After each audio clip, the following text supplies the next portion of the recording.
our toll-free number. Miss Hannah will take your calls at 888-227-2546. Put you in the queue, and I will put you on the air. We're going to have a great show today. I've got some interesting information about all those numbers on the side of a tire. What do they mean? I mean, and for instance, 235, dash 35 ZR20. What does that mean? And that certainly means that, I'll get into that a little bit later because I don't have time during this open, but it talks about the size of the tire, the height of the tire, and the wheel size as well. Bobby Likis Car Clinic is brought to you in part today by O'Reilly Auto Parts. Folks, summer's heat can be draining on your vehicle's battery. With the rising temperatures, it causes the battery fluids to evaporate. So stop by O'Reilly Auto Parts and have your battery tested. It's free of charge, and if your battery does need to be replaced, the professional parts people at O'Reilly Auto Parts will help you find the exact Super Start battery that fits your vehicle at a guaranteed low price. O'Reilly Auto Parts. Better parts, better prices, every day. Your call when I come back at 888 Car Clinic. Berryman's B12 Chem Tool features HEST, or high-energy solvent technology. Using a combination of stronger solvents, HEST technology helps maximize one-tank cleanup of intake valves, fuel injectors, and combustion chambers. But don't take our word for it. Dennis H. was on his way to Carlsbad Caverns and used B12 Chem Tool on his motorhome. He experienced a 9% increase in MPG. Pretty amazing since the drive included a 7,000-foot climb into the mountains of New Mexico. Learned B12 Chem Tool on his motorhome. He experienced a 9% increase in MPG. Pretty amazing since the drive included a 7,000-foot climb into the mountains of New Mexico. Learn more about Berryman's B12 Chem Tool at berrymanproducts.com. Today's vehicles face challenging conditions. With more than 150 accessories for safety and comfort, such as backup cameras and entertainment systems, they're like second homes. Clarius is the world's largest producer of automotive AGM batteries that are precision engineered to be reliable, durable, and safely meet these challenging needs. AGM batteries have up to 2 times the life of traditional batteries and are non-spillable. The next time you need a battery, ask for an AGM battery to meet today's driving and electrical demands. Visit autobatteries.com. That's autobatteries.com. In the service bay this week, a local handyman 16 Toyota Tacoma. He noted his vehicle was making a rattling sound from the engine when he started it cold. The sound also would sometimes happen when the engine was warm. After checking the engine oil level, we noticed the truck recently had an oil and filter change. So we installed a mechanical oil pressure gauge to verify that we had the proper readings. The oil pressure was within specifications, but a little erratic. The last service facility used a suspect filter, so we installed a new Omnicraft oil filter with the correct anti-drainback valve and quality filter media. Turns out this solved the problem. No more noise at startup. Folks, with today's complex vehicles, not every part works or works well. Quality, fit, and function is a must in my shop. Approved and backed by Ford Motor Company for most non-Ford and non-Lincoln vehicles, Omnicraft quality filters will help ensure vehicle reliability and longevity. Learn more about Omnicraft quality filters and other Omnicraft parts at omnicraftautoparts.com. Omnicraft Auto Parts, backed by Ford. You're listening to Bobby Likis Car Clinic. Rosie Outfitters, I'm Tina. How can I help you? I'd like to place an order. Great. Which item? The cotton roll neck sweater, large. Okay. Periwinkle, Loden, or caramel? The caramel, please. The what? I'd like it in caramel. Oh, the caramel? Yeah, that's what I said, Tina. Actually, you said caramel when it's pronounced caramel. Can't we just call it yellow? No. Everyone knows the best part of a Milky Way. They just don't know how to say it. After all, it's our caramel. It's caramel. Ugh, that makes a Milky Way great. You start my morning, you stir in my soul, you warm my heart, make me feel whole. Your aroma calls me, starts my morning, happy morning. Your name is Folgers Mountain Grow, now you're here. Your aroma helps me wake and the day is mine to take. The best part of waking up is Folgers in your cup.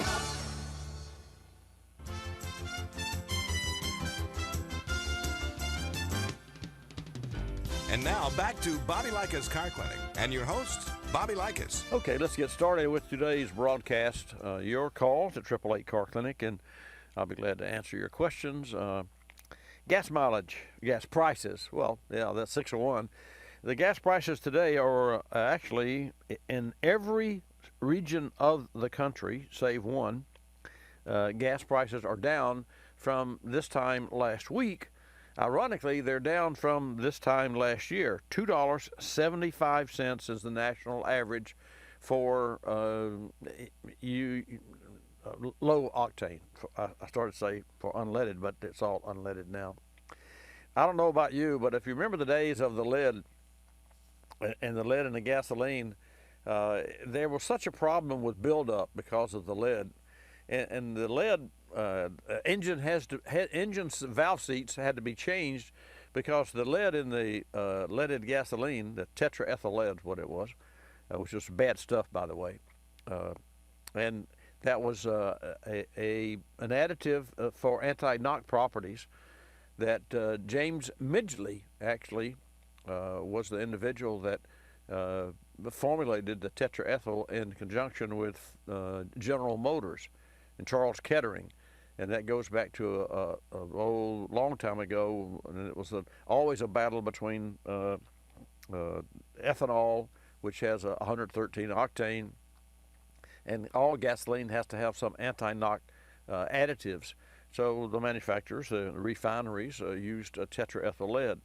As it turns out, the folks that worked in those plants where they made that and formalized the tetraethyl lead, what's called ethyl, that's where ethyl gasoline came from, the number of people who suffered from illness, seizures, and other illnesses caused by tetraethyl lead was 80%. 80% of the people had issues and problems, and anyway, it's a very interesting history. I said all that to say that in the mid-'70s we moved away from leaded fuel to unleaded fuel, and that was like a complete culture shock to do that. And so the manufacturers, the refineries, I keep saying manufacturers, I'll think about cars. The refineries said, well, we have to have some anti-knock property, so we can't use tetraethyl lead any longer. So, and we don't want to use the ethanol because if we have to add the 10%, then we'll lose the profit on that 10% of that gallon of gas. So how can we replace tetraethyl lead with another chemical? And they did. It was MTBE, which is methyl tertiary butyl ether, which was bad stuff, but it was legal at the time. So the gas companies used MTBE for years. They had the option to use ethanol, but of course they didn't make ethanol. It was made from field corn, not the corn we eat, but corn that cattle and farm animals eat. They still do, by the way. And as a result, in California, which was really, as you know, high on emissions, and because they live in a really area out there that's a lot of smog and what have you, and they determined after the fact that MTBE polluted groundwater, and so the government said, okay, no more MTBE, and the government told the gasoline companies, you can use it. We're not saying and dictating that you can't use it, but if you do use it, you can be held liable. So therein lies the real reason that the refineries and the gas companies, I say gas companies, the BPs and the Mobils and the Exxons of the world, said, well, now let's see, we lose the profit on, if we use 10% ethanol, we'll lose a profit on that 10% of that gallon of gas. But we can use MTBE, but then we'd be open to liability, which is how deep is that well?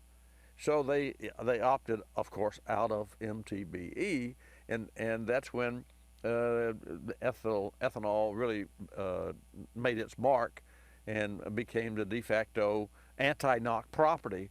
And of course, what you may not know, and what is interesting, is that ethanol, because of its 113 octane rating, the more you use it, the more, like E20, E30. E30 is it's quite common. In Brazil, by the way, and here in the States, we have E0, which is straight gasoline with some anti-knock properties, still some pretty nasty stuff. There are over 1,000 chemicals in gasoline, by the way, but and I certainly don't know half of them, or a third of them, or a tenth of them, but that doesn't matter. So it's a pretty nasty stuff. So we still can buy E0, and we can buy E10. But the bottom line is, the more ethanol you put into a gasoline, the cleaner it runs, because ethanol leaves no residue. It's alcohol. Like alcohol you rub on your arm. In fact, ethanol, before it's denatured, is 200%, 200 proof, 100% grain alcohol that you drink. So, and that was another big issue as the story goes and as history goes with Henry Ford. Henry Ford wanted a car that everybody could drive, and he made one. And then he says, well, here's the problem. If you go from, Oregon to California, or you go from D.C. to New York, you've got to be able to buy gas along the way. Well, there weren't that many gas stations at that time. So Henry Ford said, well, okay, we'll just use ethanol, because ethanol is corn liquor. That's really what it is. So you can go from, your house to John Doe's farmhouse, which is, let's say, 100 miles away, or whatever the tank of gas would take you. And sure enough, almost every farmer made corn liquor to drink. And as a result, you didn't drink it, you just put it in your car, and you filled up the tank and you went on. So you could go across the country from farm to farm and be almost assured of how you and where you could find your gasoline or your ethanol. The challenge there was no way to collect taxes, no way for the John D. Rockefeller of the world to make money. So that's when Prohibition came along, and John D. Rockefeller was an avid backer and supporter, both politically and financially, of Prohibition. And Prohibition banned alcohol, and alcohol is ethanol. So it's one way to get rid of competition, just change the law where they're against the law for that product to be shipped or sold. And of course, John D. Rockefeller controlled the pricing of shipping gasoline and crude on trains, and so he had it pretty well figured out. He was a smart man. He was a ruthless individual, and there's a lot of history there as well that's I've always enjoyed. Not that I'm a history buff, but with regard to automobiles and engines and those sorts of things. But that's enough about the fuel. Just to tell you that the gasoline price is $2.75, and let's see what the highest place, $3.30, and that's on the West Coast.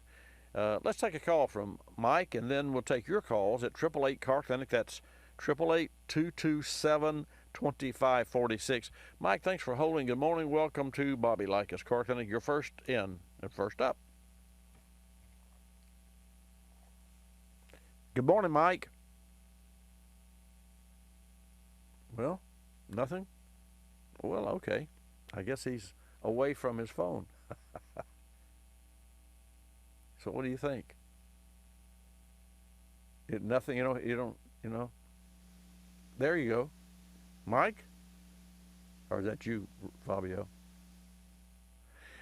Well, no Mike. I do what now? No Mike? No Mike. No Mike. Well, see, but the line is connected. He's connected, so obviously he can't hear me. Okay, let's talk about tire sizes. What do numbers on the tires mean? The Michelin Pilot Sport 4S tire reads 235 35 ZR20. What does that mean? Well, those numbers denote in millimeters the percentage and inches in that order. So 235/35, and then the P or the LT in front of this, like a P235 or LT235, means that in a P it's a passenger car tire, and the LT. Is he here now? Yeah, okay. So Mike is with us now. I'll come back to the tire size in all due respect to Mike. Mike, good morning. Welcome to Bobby Likis Car Clinic. Where'd you go, man? I'm here. Okay. I've been here. Okay. All right. What can I do for you today? Okay, I have a 1990 Cadillac Alante. and I had the Cadillac place here in Daytona Beach replace the ECM. Okay. They kept it in their shop for a little over a month, doing all different kinds of things to it. They finally put an ECM in. Well, Mike, let me ask you to hold, because we're coming up on a hard break there. So, folks, don't go away. We're going to come back, and Mike, don't you go away either. Don't touch that dial. If you're working on a repair project around the house or in a garage, forget about ordinary glue. I use JB Weld epoxy products at home, here in my shop, and also in our car clinic studio. JB Weld is the brand pros and DIYers have trusted for more than 50 years. JB Weld, world's strongest bond. Pick up your JB Weld at any Home Depot, Lowe's, AutoZone, Walmart, Amazon, and our partner, O'Reilly Auto Parts. For more details, log on to jbweld.com. Repairing a coolant leak can be costly, and it typically happens to older vehicles that may not be worth the expensive fix. K-Seal is an alternative, a pour-in solution designed to stop leaks and help prevent future leaks. Older sealers use sodium silicate, which has a tendency to clog the system. K-Seal features ceramic technology that's designed to repair the leak without clogging. K-Seal's available at nationwide parts stores like O'Reilly Auto Parts. Learn more at kseal.com. Don't just seal it, K-Seal it. This car repair spotlight brought to you by O'Reilly Auto Parts. This week, a 2012 Jeep Liberty came in the shop with an oil leak, a horn that sometimes blew in the middle of the night, and a strange creaking noise driving away in the mornings.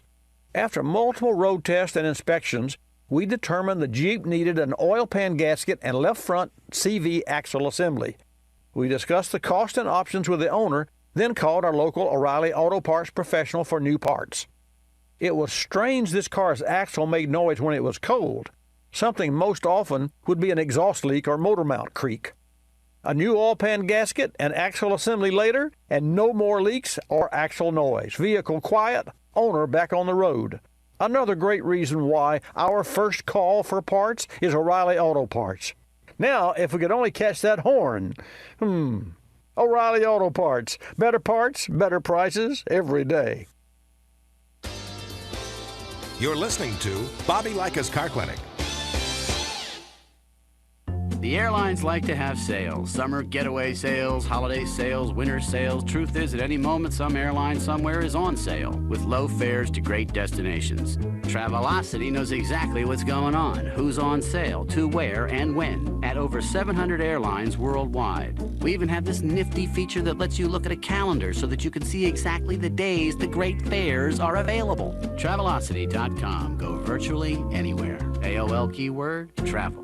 Hun, guess my temperature. It's 2 a.m. Go to sleep. Come on, one guess. Higher, 98. Higher. Higher, 99. You're getting warmer. Wait, I'm getting warmer. Cold symptoms keeping you from getting a good night's sleep? Get NyQuil, the nighttime sniffling, sneezing, coughing, aching, stuffy head, fever so you can sleep better to feel better medicine. Use as directed. One more guess. 100? Yes. Tell her what she's won, Bob.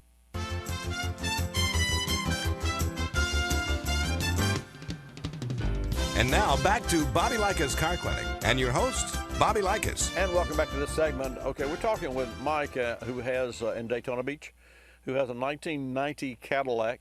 And Mike tells us that it was at the dealer there for more than a month. And Mike, ironic that you should call me this morning, because just last evening at 5, we close at 5:30. At 5:20, we just finished. I think the year of that Cadillac was an '89, and it was of course front-wheel drive, and it was a transmission that we had to replace in it, and we kept that car a month because the used transmission that we bought to try to save, because the car wasn't worth a lot of money, you know, and so to make a long story short, it was the wrong transmission that we got from the recycling yard. And when they couldn't find another transmission that would fit, then for some design reason, then we decided, okay, we'll go with a reman. Well, there were no reman transmissions, and certainly no new ones for that particular vehicle. And or if there were, they were out of the price range of the owners. So we were relegated to having the transmission, and we don't overhaul transmissions in-house. We were relegated to having the transmission rebuilt, which I prefer a reman versus a rebuilt. But in this case, we had no choice, and so that now we're 2 weeks into the process. So we finally send the transmission out of that car, our customer's car. And I think it had to go like 300 miles or 400 miles from our shop for this company that remans nationally, remans transmissions. And we got that transmission back, but it didn't. All the pieces didn't come back with it. We didn't have the neutral safety switch, and there were half a dozen different ones available. And we didn't have the old one. We just knew what the car unplugged, and it had 2 plugs and a vacuum line going to it. So it was a lot of wires. And we also did not have the proper shift lever. So there's more to that story, but let's go back to yours. And you took your vehicle in, and the dealer kept it for a long time, and they put, and you now pick up the story and share with us, and then let's see what I can do to help you or answer your questions. Okay, they threw parts at it until they got down to the ECM. They put a new rebuilt GM ECM. Okay. And the car now, at least it doesn't die on me. It doesn't die driving down the street. But my fuel mileage has gone from about 23 on the highway down to 16 now. Okay. Is there any kind of adjustment on that ECM?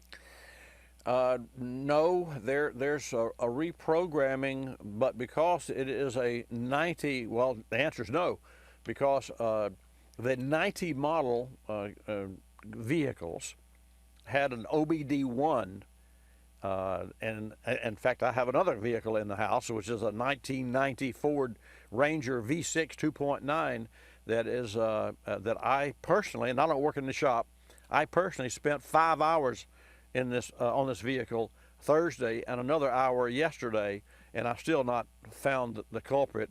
And it's too rich. The engine floods, but not all the time. Anyway, getting back to your question, here's what would really affect MPG, and what could be the problem. Do you know whether or not the car goes into its overdrive, its final gear? Yes. It yes. does? That's another thing. Yes, right at 43 miles an hour it does. But it stays that way as long as I'm above the 43 miles per hour.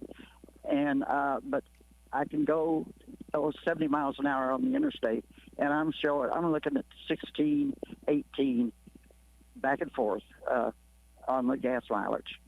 Where before they put that ECM in, I can be right at 23 miles to the gallon at 70 miles an hour.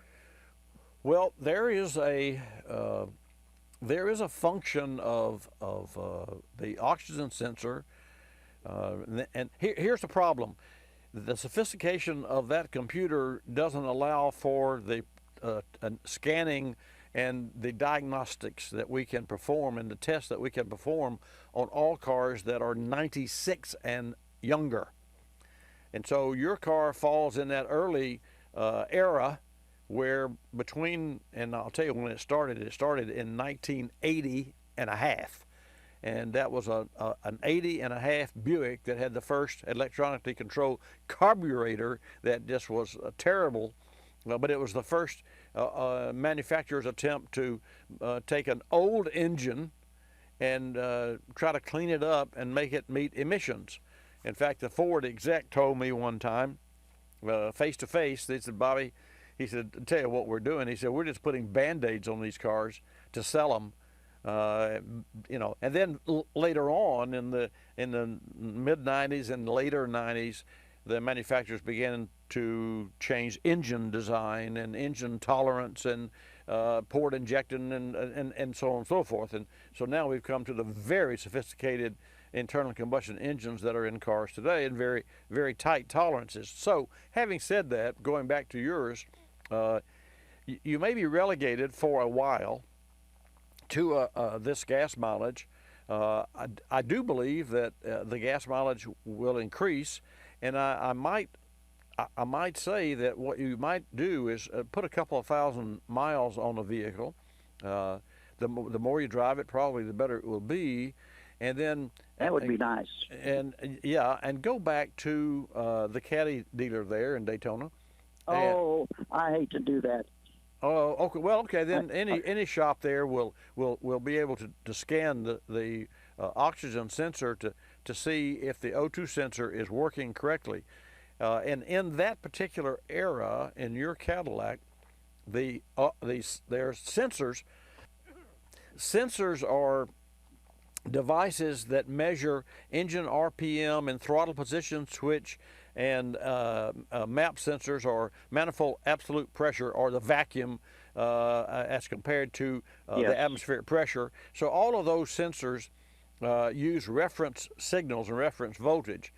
And simply put, if I held my arm out to my side and then I put it down next to my side, or held it out to my shoulder, like you would stand at attention and hold your arms straight out.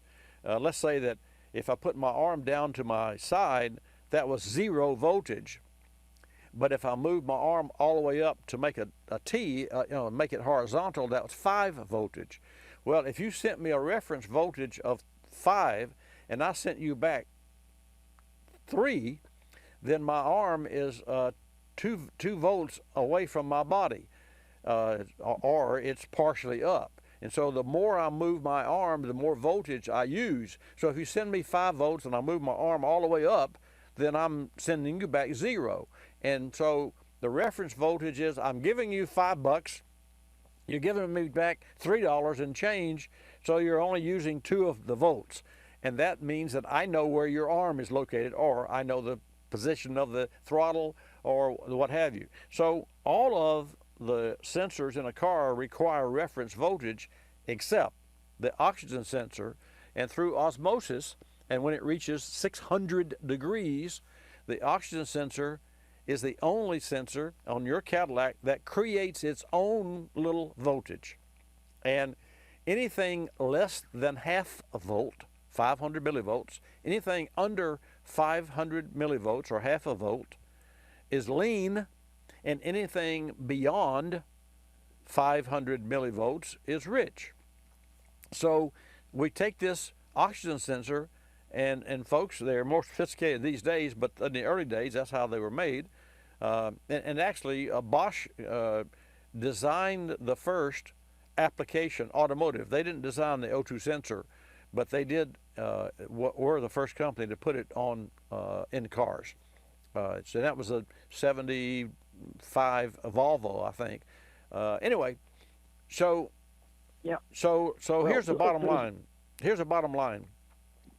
If you hook a scan tool or a scope to your oxygen sensor, which any shop can do, well, not any shop, but a shop that's qualified can do, and then you drive that vehicle, or you just run that vehicle in the shop at 1,500 RPM, you watch the sweep of that oxygen sensor, and it will go up to 0.7 of a volt.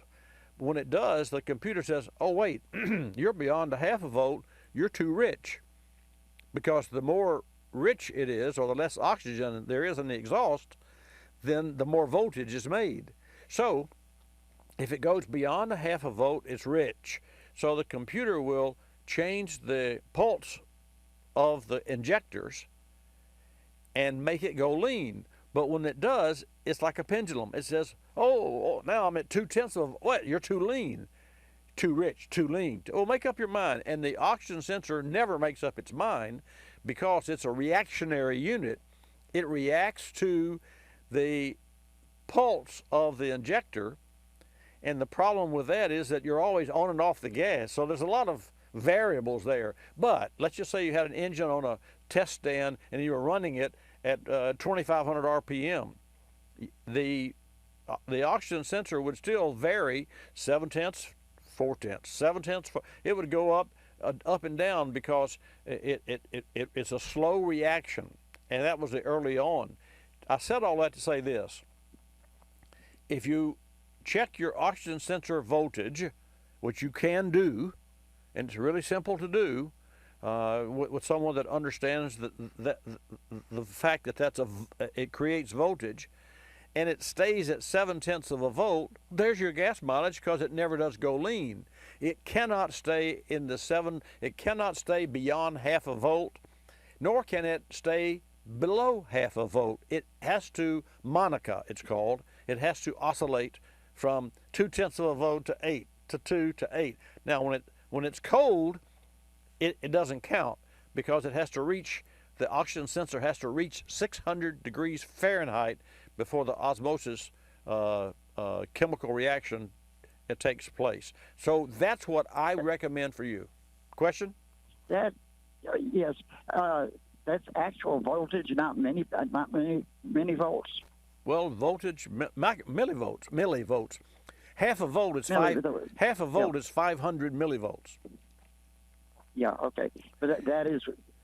So you wouldn't. So you wouldn't take a 12-volt battery tester and use on because it doesn't have the sensitivity. You know, you use a millivolt. So I'm just telling you to close out here, and we got a break, and then I got Ron and Jesse. Well, have a shop check the voltage output of the oxygen sensor, and I'll be back, folks. Good morning, Car Clinic listeners nationwide.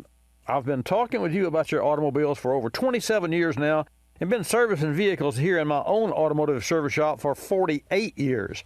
We've won Best Automotive Service Shop, Best Oil Change, and Best Reputation in Automotive Service, and I'd be honored if you'd vote for my service shop again for Best of the Coast. Go to nweekly.net, look for the Best of the Coast voting, click Services, scroll to the 4th and 5th from the bottom, then key in Bobby Likis for Best Automotive Service Shop and Best Oil Change. 4 simple steps. nweekly.net, Services, scroll to the bottom, 4th or 5th, key in Bobby Likis for Best Automotive Service Shop and Bobby Likis for Best Oil Change. I really appreciate your vote of confidence. You're listening to Bobby Likis Car Clinic. Waking up can be a chore, but mornings knocking on my front door. Know just what I'll do. Put on a pot of Folgers brew. Mountain grown aroma hits the spot. Helps me give all that I've got. An opportunity to start out smiling and happy. The best part of waking up is Folgers in your cup. I'm privileged to be involved with Capstone Adaptive Learning, formerly known as United Cerebral Palsy, for over 25 years. Since 1953, Capstone has provided quality care programs for persons with developmental disabilities like autism, cerebral palsy, Down syndrome, and intellectual disabilities. Dr. Sherry White with her team are dedicated to Capstone's clients, and 100% of your contributions stay local to serve those in this community. Go to capstoneadaptivelearning.org to see the difference Capstone makes. Technology moves at the speed of innovation, and today, that's lightning fast. So when you get your hands on the latest tech, don't forget to do the right thing with your old devices. Recycle them. The Consumer Technology Association and its members are making recycling your old tech device as easy as purchasing new ones. Just go to greenergadgets.org, type in your zip code, and you'll instantly find the responsible recycling location closest to your home. You'll also find lots of tips to simplify your recycling, like asking the store where you buy your new TV if they'll haul away your old one. Television sets, video game consoles, smartphones, tablets, they're all recyclable. Don't let them clog up your local landfill. Just visit greenergadgets.org. You're sharp enough to get the latest tech tools into your home. Now be responsible enough to get your old devices to the recycler. That's greenergadgets.org.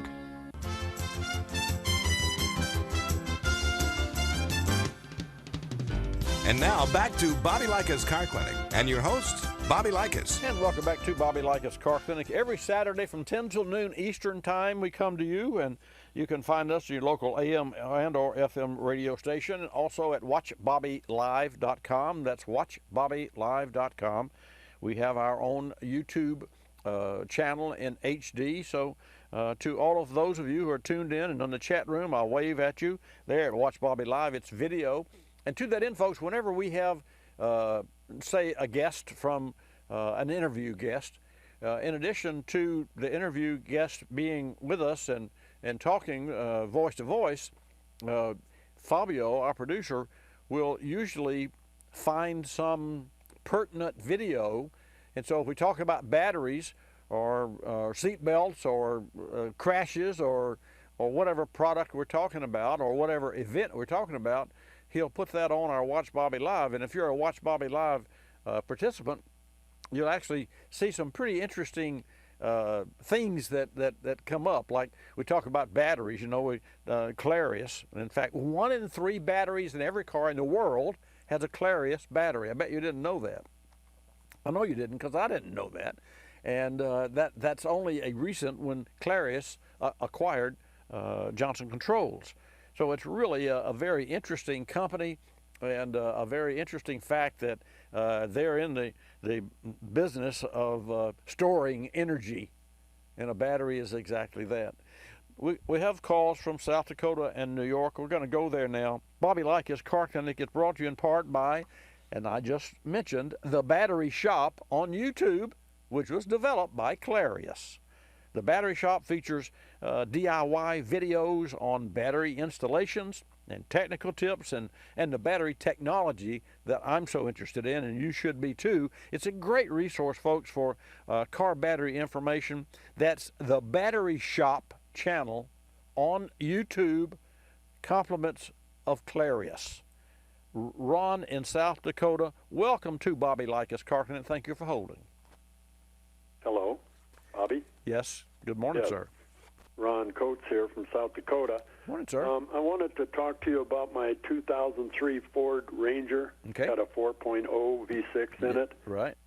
And when I take it to town and it's over 90 degrees and I shut it down and go in a store and come back out, there's about 50% chance it won't start. If it's below 80 degrees, I've never had a problem. Mm-hmm. So it's kind of an intermittent problem, but it's one that when it sits on a parking lot and it's hot out, it'll turn over, try to flutter, but it won't start. But if I leave it sit there and go back after, when it cools down after the afternoon, it'll start right up and I'm good. Two things come to mind. Of course, the first thing that everyone thinks of is, it's a gas problem. It's not getting fuel. It's like automatically when the engine spins over and it doesn't start, you say, well, there's no gas in it. Well, wait, folks. That doesn't mean that there's no fuel. But you could have you could well have a fuel pump. Let me ask this question, and maybe you haven't, you can answer it or not. Does the amount of fuel in the fuel tank have anything to do with this occasion or occurrence? Or can you say? I don't think so. It doesn't seem to. I've never, I keep my vehicle pretty much over half all the time. I got you. Okay. Well, then that leads me to an electrical component under the hood. And what would cause a car not to start, what one thing could cause a car not to start would be the crankshaft position sensor. So there's 2 ways you can go here. If you were to be a client of mine at the front desk and we were talking about what the next step to finding this issue, we would automatically charge you an initial fee to perform some tests versus throwing parts at it. Okay. Because we don't do that because cars are so sophisticated. How do you know which part to put on the car? But in your case, and because it's an 03 model automobile, and here again I'm going against my grain, but you might just replace the crankshaft position sensor, because the crankshaft position sensor, of course, mounts on the engine, and it gets hot, obviously, and that could cause a problem. I mean, even the connector of the crankshaft position sensor could cause a problem. But in the interest of what the cost of that sensor, and you could actually replace this yourself. You can go to O'Reilly Auto Parts and buy a crankshaft position sensor. But first, let me back up. 03, Does the check engine light come on? No, not in this case. And I've taken it to a guy and let him drive it for 2 or 3 days and back home and back to work, but it didn't have a problem with him because I don't think he was, it was warm enough. Right. Yeah.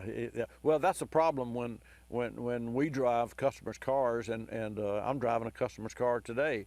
When we drive customers' cars so that we can duplicate or their complaints, as a rule, like for me, I live 4 miles from the studio, so I'm not really using this car. I'm just, I can walk that in 45 minutes. So the point's this. It's difficult for a shop or a technician to take your car and drive it as though it were theirs because of the same, what I just said. So if the check engine light doesn't come on, it being an 03, then that sort of rules out an electronic issue. But has anyone checked for codes in the vehicle, trouble codes? Yes, I had recently had the light come on for a different code. It was a ventilating tube up on the top of my engine. Okay. Had a leak in the hose, but there was no other codes on there, and we resolved that quickly. Okay. Here's what you might do.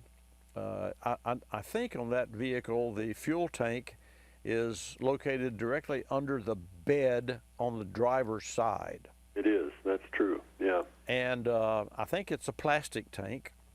I think it is. So what I would do, do you have like one of those leather mallets or at home? I have a rubber one. Even better, yeah. So here's what I would do, and this is something that, hey, it may take you a week or to determine.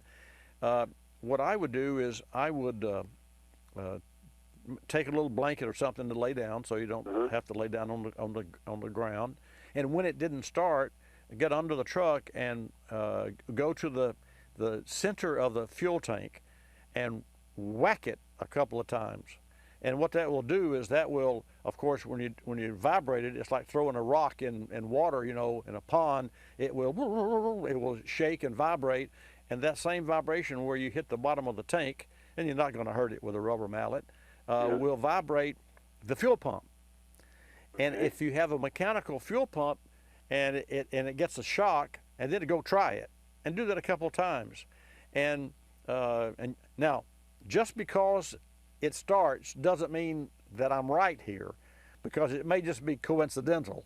Yeah. But if you make this happen a couple of times, so if this works for you, and sure enough, by vibrating the underside of the fuel tank with a good whack or two, if that makes it the fuel pump work, then you can say, well, okay, we've got a fuel pump that actually is all the electronics is working, but the mechanical part of the pump is not moving initially, because that pump has to start from scratch, from dead. It's kind of an intermittent problem. Exactly, and that's the worst kind. So try that, Ron, and then if it works once, don't go buy a fuel pump or go to a shop and have it, and don't you put it in either, because you have to drop the fuel tank, and also when and if this does turn out to be that it is a fuel pump issue that you determine because over a 2 or 3 week time you've had the opportunity to determine that every time you whack the pump, the tank a couple of times, and again you want to hit the bottom of the tank in the middle so you can get the biggest vibration factor to the inside of the pump, inside the tank. You got me? Yeah, so I need to do this when it's actually guilty of what it's doing. Exactly. Yeah. And just because it's guilty and you whack it and it starts doesn't mean, Bobby was right, but it's a good indication, so wait another day. And, so it sounds like a little bit of old school where I'm laying in the parking lot underneath the vehicle. That's why I said take a blanket so you don't have to lay. That makes sense. Gotcha. Don't want my good clothes get dirty. Exactly. And but have fun with it, and you can't hurt anything. And if that does, if you can wake up that pump, then you'll know that it is a fuel pump.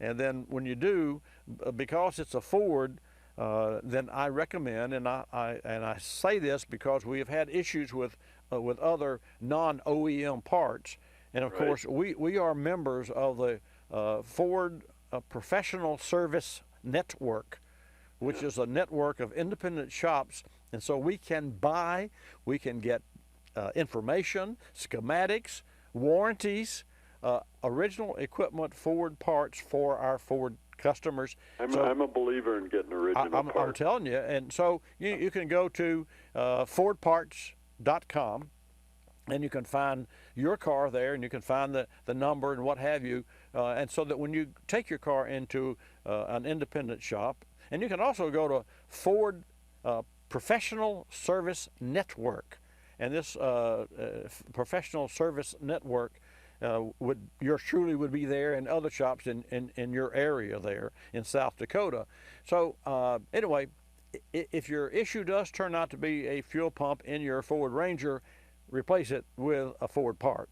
And if it's not the fuel pump, if I determine that that's not helping, then I should go back to the position sensor on my crankshaft. No, you should call me back and we'll have another conversation. I may change. You did mention that position sensor. Well, no, I did mention that, but you said the check engine light didn't come on. So, okay, gotcha. So if there was a fault there, see, that's what I'm, So anyway, so what I'm thinking, you have a mechanical issue versus. Yeah, well, I thought about that, and a lot of times turn my key on and leave it on for a couple minutes to make sure I got a good flow of gas before I started it, but it kind of just when it gets hot like that, it just won't do it. So in closing, there's one more test that you can do, but I hesitate to tell you this, but because now you don't know which one to do. Every time you turn your ignition switch from off to run, but not crank, off to run, there's an intermittent pulse that goes to the fuel pump to prime the system. It goes about 3/4 of a second. So you literally could cycle the key off to run 3 to 5 times, and every time you do, you'll send the voltage to that pump. So it's like trying to touch a light, and you touch it, then the last time you touch it, it works because you're giving it a little intermittent shock. That's another test that you can do, but I don't want you to do both of them. I want you to do one or the other, and then call me back and let me know when you get to the other side. You got it? Thank you, sir. Okay, thank you. Take care in South Dakota, Ron. That's interesting. I will. All right. Thank you again. Bye. See, now if he calls me back and I fixed his car, that'll make my day. Let's go to New York from South Dakota. Jesse, welcome to Bobby Likis Car Connect. Thanks for holding. Good morning from Owego, Bobby. How you doing today? Yeah, great. Nice to hear from you. What can we talk about today? Well, it's a general question, pretty much. Doesn't matter what vehicle. I got a buddy of mine who asked me a question, and I said, I got no clue. He does conventional oil changes, but every once in a while when he has to top off his oil, he dumps in synthetic. And he was asking me if that's okay, not good, or what. I go, why don't you give Bobby a call and ask him? And so far he hasn't called in, so I figure I would because that really aroused my curiosity. Well, why in the world would he, I guess this is a moot point, but why would he top off his vehicle with synthetic and yet not put synthetic oil a batch of synthetic in it? I mean, well, you know what? I'll tell you why. Because they have a special deal for conventional oil changes. It's only $14.95. That's why he does it. He's cheap. Well, we know that. I knew this would get your go. I knew the answer to that. I don't want to say he was cheap, but then here's what I suggest for him, and I'm not answering your question the right way, but I'll be glad to. I'm not evading it. He can buy a synthetic blend, and that synthetic blend will give him the best of both worlds: his cheapness and also better protection of his engine. What does he drive? I don't know what he drives. I have no clue. He just said he gets conventional oil changes and he drives around. He does a lot of highway driving. He's a businessman, but he says, you know what? I had no choice. I dumped synthetic oil in, and he says, honestly, my engine kind of sounds better. I'm like, he doesn't know what I he's don't know talking about that. He doesn't know what he's talking about. I didn't think so. You could take any engine that's healthy, and you could put any kind of oil you wanted in it, and crank it up, and you would never know the difference. I mean, there are circumstances that's not true.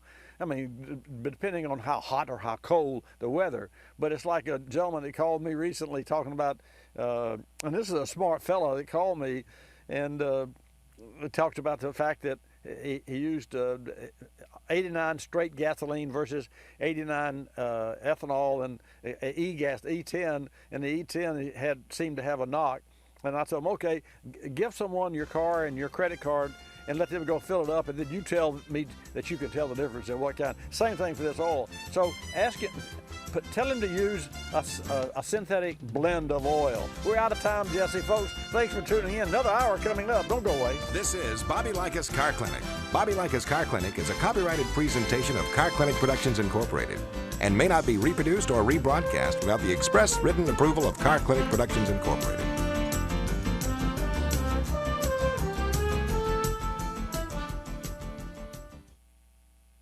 Folks, you never want to get surprised by a dead battery. A vehicle's original battery generally lasts about 3 to 5 years, but many fail long before then. Next time you're in for an oil service, have the technician test your battery. Better now than too late. Today's vehicles have start-stop systems, navigation, radio amplifiers, electric fuel pumps, 25 or more onboard computer modules, and serious electronic controls that depend on a strong, fully charged battery. Make sure the car you're driving has a healthy battery. Make yourself a note. Go to autobatteries.com and see for yourself how a battery can keep you safely driving down the road or put you on the side, just like that. At autobatteries.com, you'll see battery technology, battery testing, how to choose the battery, how to jumpstart your battery, and more about AGM batteries, my choice. I'm not here to make you a battery expert, rather to help you better understand why a reliable battery is essential for your road trips. Go to autobatteries.com. You're listening to Bobby Likis Car Clinic.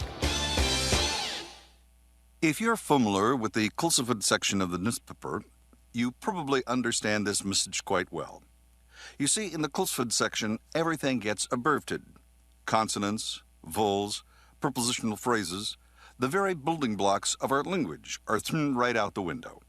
And that makes it difficult when you're trying to sell your car. You've got a limited amount of space to work with. And by the time you abbreviate the description of your car down to a couple of fragmented sentences, it sounds less like a car and more like a Bluck sedan with sniffed like new condition lemals. No wonder more people are selling their cars through eBay Motors. They can post unlimited text and photo descriptions, and with a nationwide marketplace, they're likely to sell it for more. Plus, both parties can be covered by eBay's vehicle protection program. Buyers are happy, sellers are happy, and no one's abbreviating. eBay Motors, a better way to sell your car.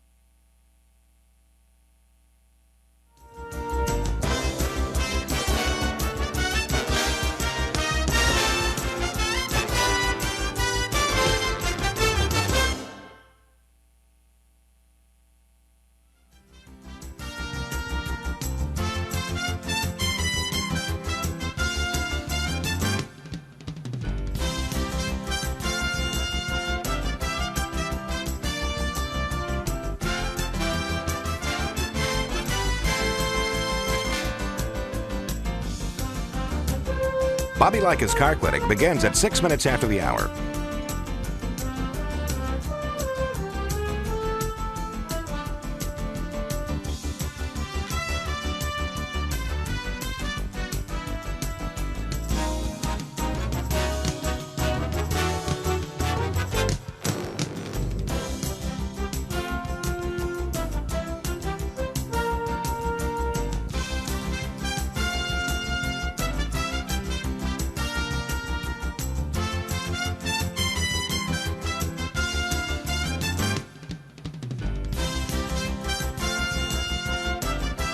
Bobby Likis Car Clinic begins at 6 minutes after the hour.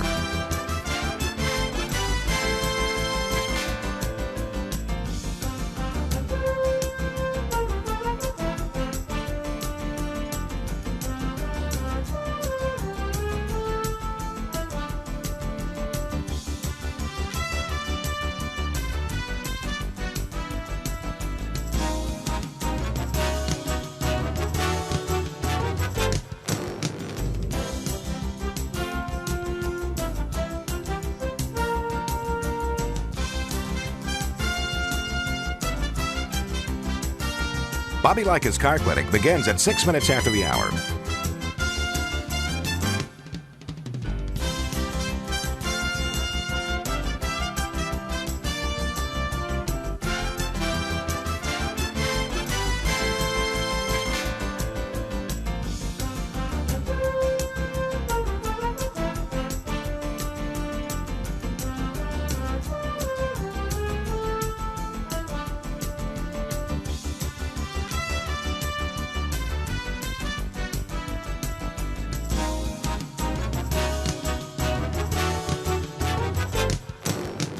Bobby Likis Car Clinic begins at 6 minutes after the hour.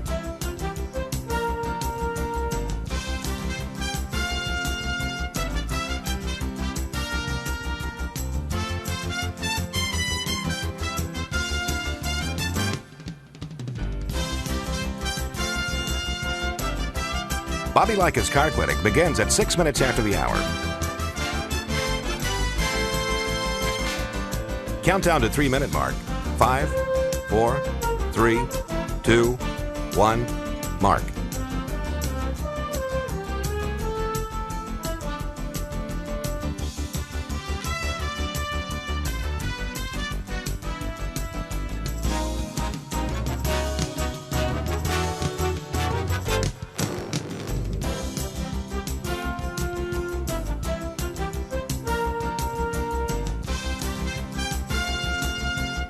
Bobby Likis Car Clinic begins at 6 minutes after the hour.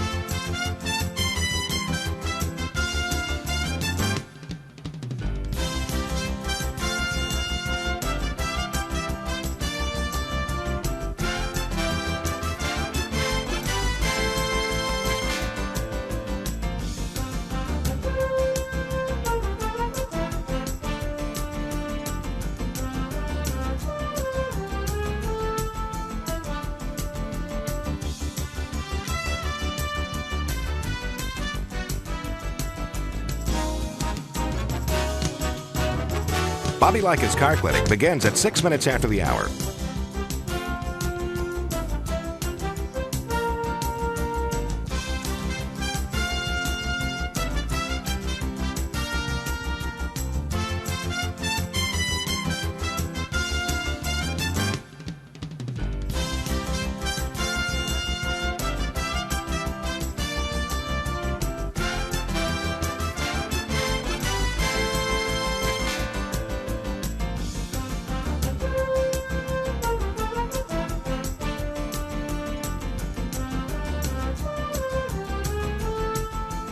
Bobby Likis Car Clinic begins at 6 minutes after the hour.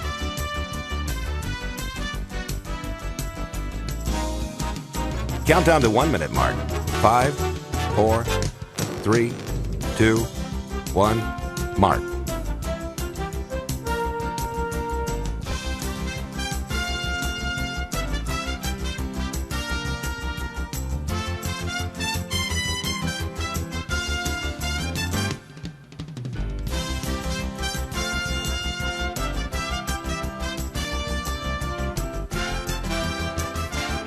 Countdown to 30-second mark. 5, 4, 3, 2, 1, mark.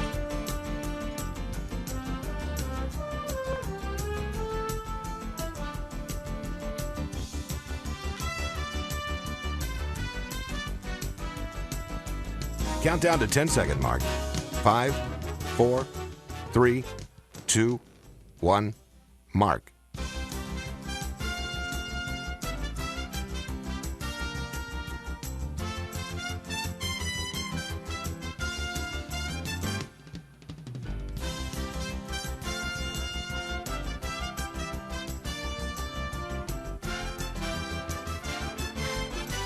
Welcome to Bobby Likis Car Clinic.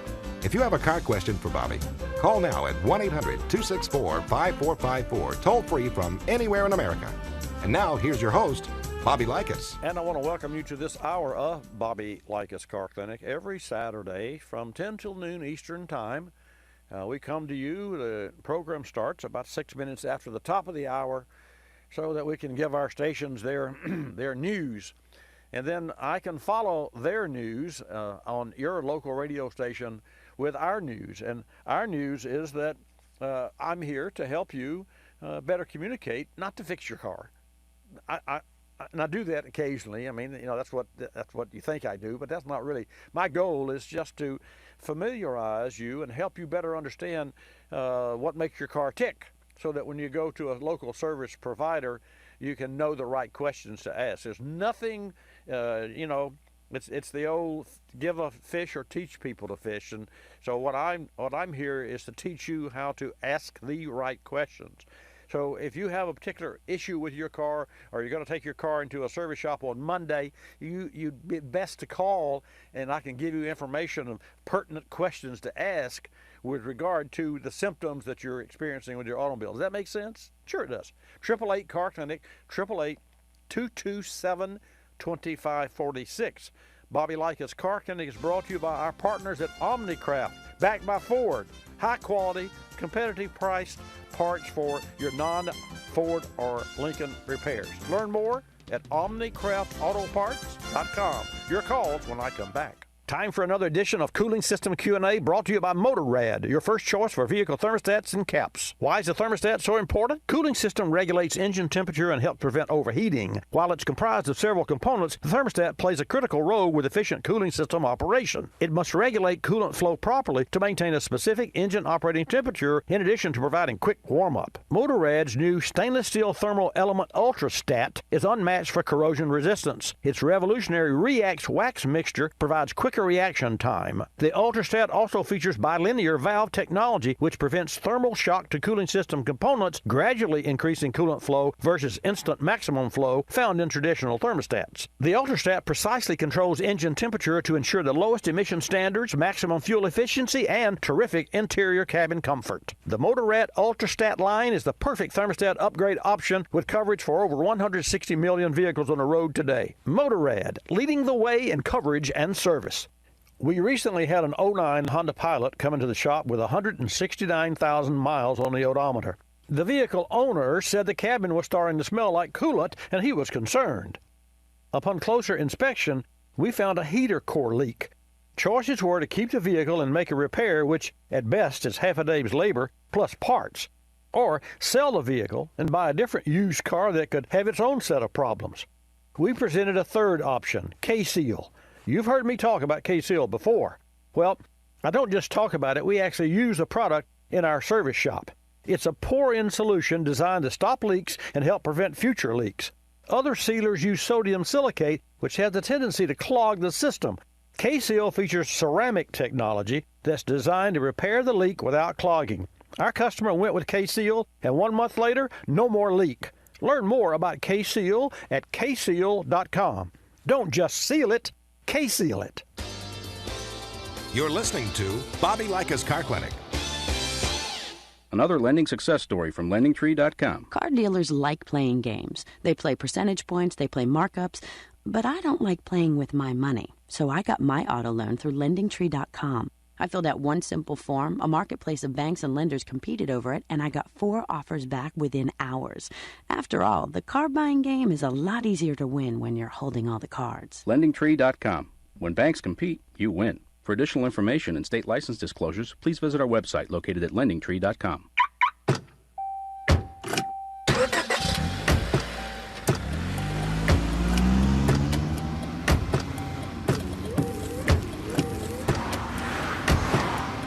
Driving has a rhythm all its own.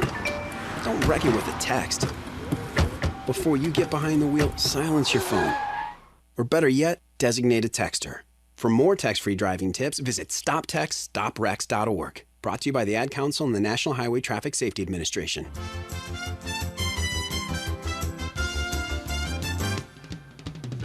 And now back to Bobby Likis Car Clinic and your host, Bobby Likis. And welcome to this hour of Bobby Likis Car Clinic. So as I invited you to participate, and I would remind you, you should call in earlier versus later, because toward the end of this second hour of Bobby Likis Car Clinic, the phones get jammed and I have to rush to answer a question. And I really like to take a lot of time, and sometimes folks don't understand that.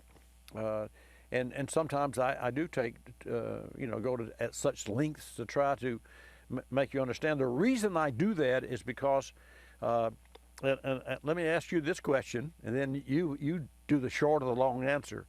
You have your car in a shop. You've taken it in for services or for a water pump or for whatever, or one of those pesky, erratic behaviors where the car runs crazy some of the time, and then you take it to the shop and it runs just fine. It doesn't matter. For whatever reason you took your car into the shop, and then, not for maintenance, or not for tires, because you go to buy tires, you put tires, and what have you. So the bottom line is that when you leave the shop, and you talk to the service person that you've spoken with, and everything went really well, and you're happy, and not happy that you got to pay the money, but you're happy to get your car fixed because you got to have the car, and you need transportation. That's what we all have to have. So when you leave, what's the last thing that you look at? Well, as you walk out the door, you take this sheet that you just paid, and this sheet has all this numbers on it and explanations and what have you. And then at the bottom right-hand corner, there's the total. And let's say that total was $736.28 for whatever. You can do the math or whatever you apply that to. Do you really know what was done to your car? Did you really ask the questions? Were you a participant in the repair of the automobile? Not did you hold the wrench, but do you understand why they had to do what they did? And better yet, do you understand, or did you ask what you could have done, you might have done, to stop from spending the $730? In other words, was there some way that you could have been more proactive and not had to spend $700? And the answer invariably is yes. And how often? 90% of the time. More than 60% of all the repairs that we do could have been prevented if the owner of the car had performed or had his service shop the proper maintenance on that automobile along its lifetime. And to that end, folks, and you're talking with, or I'm talking, but you're invited to talk, 888 Car Clinic, 888-227-2546.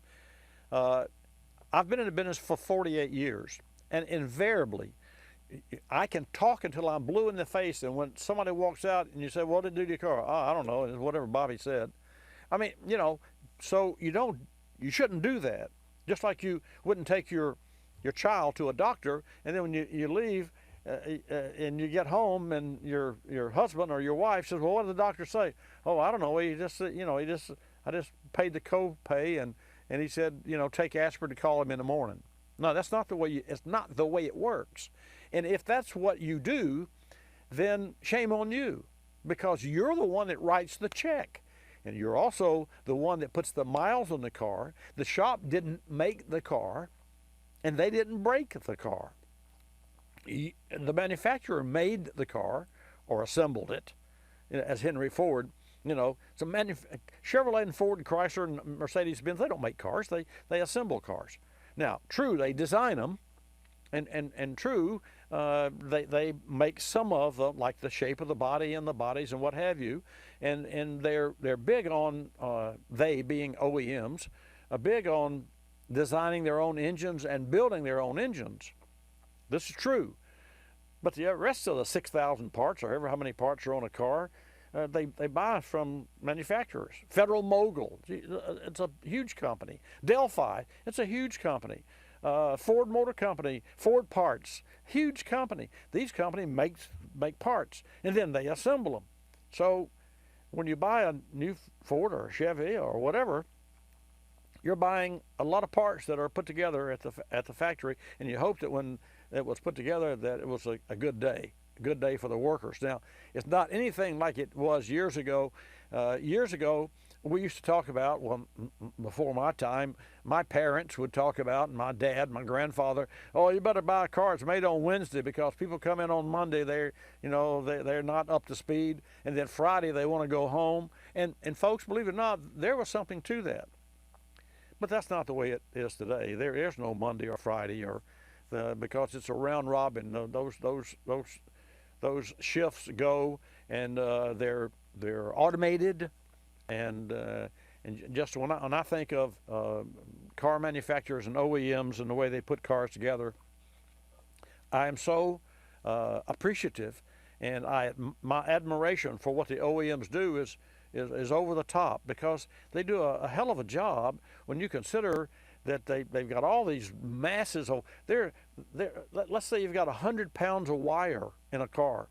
And if you've ever seen a video of an OEM, they've got all these wires, and they're made into a loom, and that loom has tentacles. I mean, it's really like our spine and our nerves that go out. And you know what they do? And Fabio, this is interesting. The manufacturers heat those wires up, because if they're cool like it is in the assembly plant, let's say it's 72 degrees or whatever, they keep the temperature that's comfortable for the body. Well, that's too cold for the wires because they're stiff. So they heat the wires up to maybe 125 degrees, and that way they can toss the big wad, excuse the French, or the wad of wires out there, and then they throw out throw this one out and throw this one out, and they stretch them out. They don't attach anything. They're just laying them out in the floorboard of the car before they put the seats and before they put the accessories and all those other things they hook to. But in doing so, the wire loom cools down, and it kind of takes a shape, and it stays in place. Now, there are clips and those things to hold it in place, but also it's very interesting, because otherwise, if you took this, this group of wires out and tried to stretch it out, it would recoil. We're going to take a call, but I want to share with you something that happened this week. We had a gentleman that came in with an older car, and this older car was an '87 Chevrolet. What was it worth? I don't know. Well, to me, it was worth nothing, but to the owner, it was worth keeping. And he said, this has been a pretty good car. I said, well, has it been a good car? Oh, yeah. I got 230,000 miles on it, and it's never been in the shop. Well, that was a loaded question. Really? Well, it has. I had a transmission replaced in it, and he had a differential replaced. Anyway, long story short, now, this week he was facing a head gasket issue. So we were the bearer of bad news. But, I think this fellow knew that he had an engine problem, because I asked him, well, how long has it been overheating? Well, and I could tell by this unwillingness to answer a simple question that it had been more than 2 days or 2 weeks. But the bottom line, what am I going to do? Put a $4,000 engine in a vehicle that is questionable as to the rest of the vehicle's value? Plus, he didn't have $4,000. So I said, okay, here's what I recommend for you. And we actually mentioned this on the air quite a bit. It's K-Seal, and it's a stop leak, and it's a certified stop leak that's actually tested. Hence, in fact, it's the only stop leak that's has independently approved with the ASTM, which happens to be, D3147. Yeah, it's the only standard for coolant stop leak products, folks. K-Seal. We put K-Seal in this man's car, and we drove it 15 miles. And then I gave it back to him. And this was on Tuesday of this week. Yesterday, he calls me back, and he says, your guys are really great. You walk on water. I said, well, no, we don't walk on water. But anyway, it fixed the problem, and it made us look really, really great. Made us look like we were saving him money. But more importantly, he was able to continue to drive that car because there was obviously an internal leak, and I don't know whether it was a head gasket or a head or a block crack. Doesn't matter.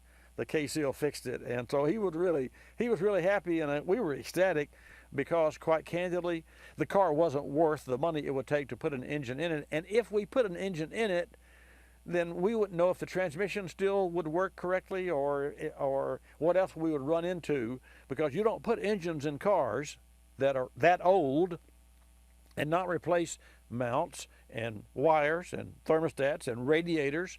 I mean, you can't. Where do you stop? Where do you stop? Where does the repair turn into an overhaul, and where does the overhaul turn into a restoration? So that's where you don't want to go, and we didn't go there. We K-Sealed it, so that worked. So if you have a similar situation, check out at kseal.com. I see that Gary's on the phone from Mississippi. We're going to come back and take Gary's call and your call. Now's a good time to get in at 888-227-2546.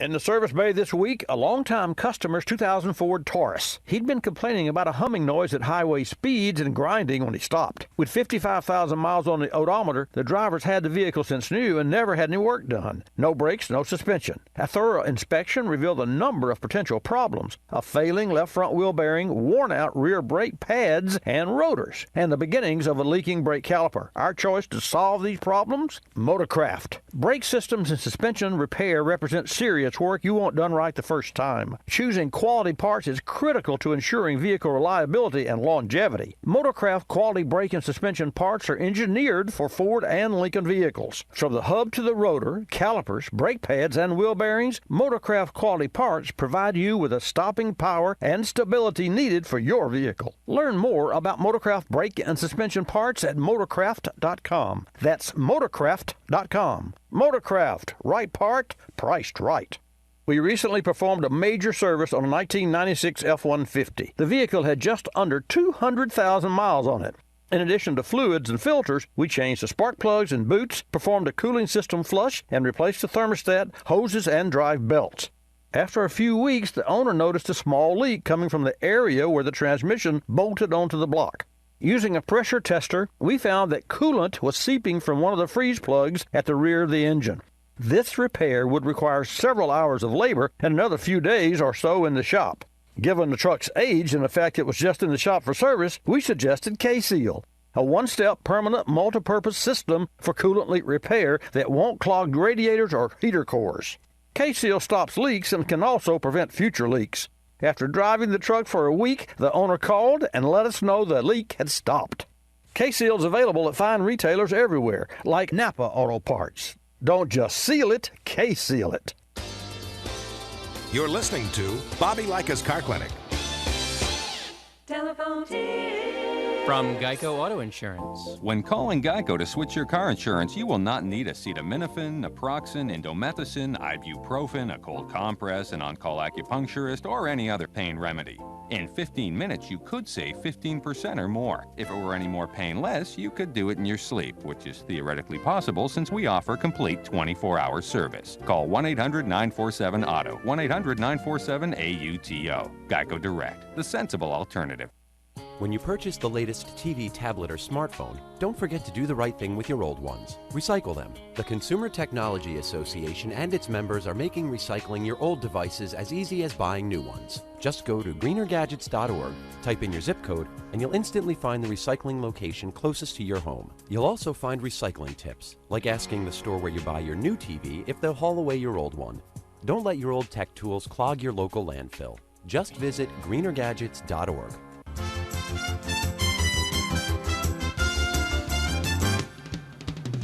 And now back to Bobby Likis Car Clinic and your host, Bobby Likis. And welcome back to Bobby Likis Car Clinic. Thanks for tuning in, folks, every Saturday from 10 to noon Eastern Time right here on your local AM and or FM station or at watchbobbylive.com. We go to Mississippi, take a call from Gary.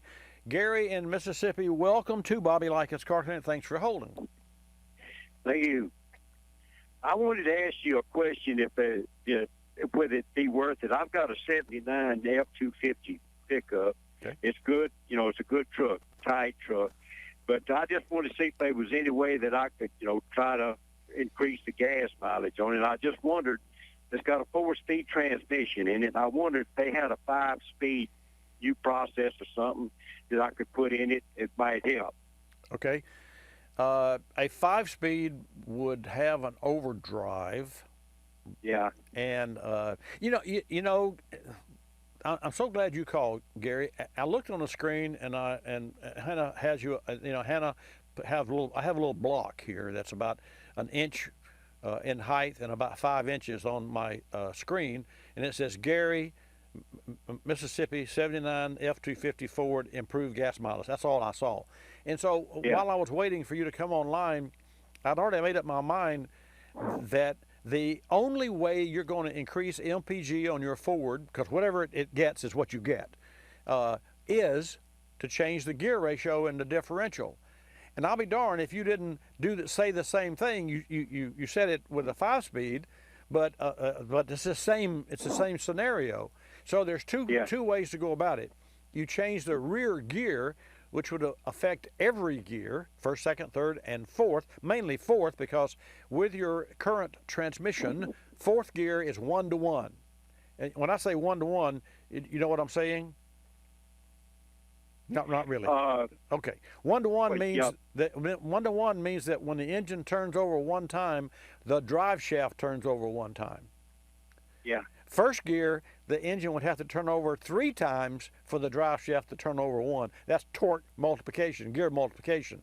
So you know, and then manufacturers dial in their own gear ratios, and gear ratios really, along with other factors, but are the secret. And to that end, the Ford F-150 has 10-speed transmission now.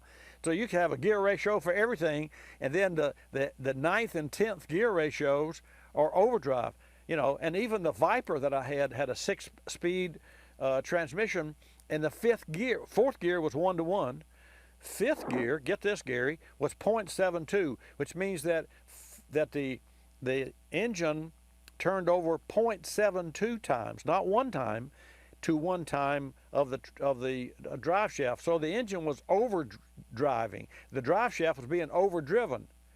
And then that was 5th gear. 6th gear for the Viper, which is ridiculous, the 6-speed gear was 0.5. So for every half of a revolution of the engine turn, the drive shaft turned over one whole time. So the car would run 194 miles an hour in 5th gear. Theoretically, it would have run 300 miles per hour in 6th gear, but it would only run 155 in 6th gear because it was so overdriven, the engine would lay down. It would bog. Now, I said all that to say this. Here's what I'd recommend for you to do. I'm not sure I am sure with a 79 model automobile, unless you will, you could go to aftermarket.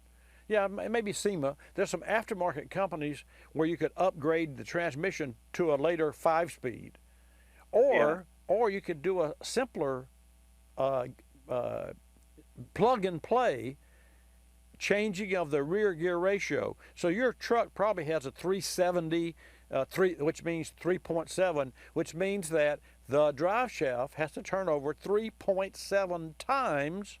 This is behind the transmission. 3.7 times for the rear axles to turn over one time. That's a 371. Yeah. What you want is a higher gear ratio, which is a lower number. You want like a 375, 325.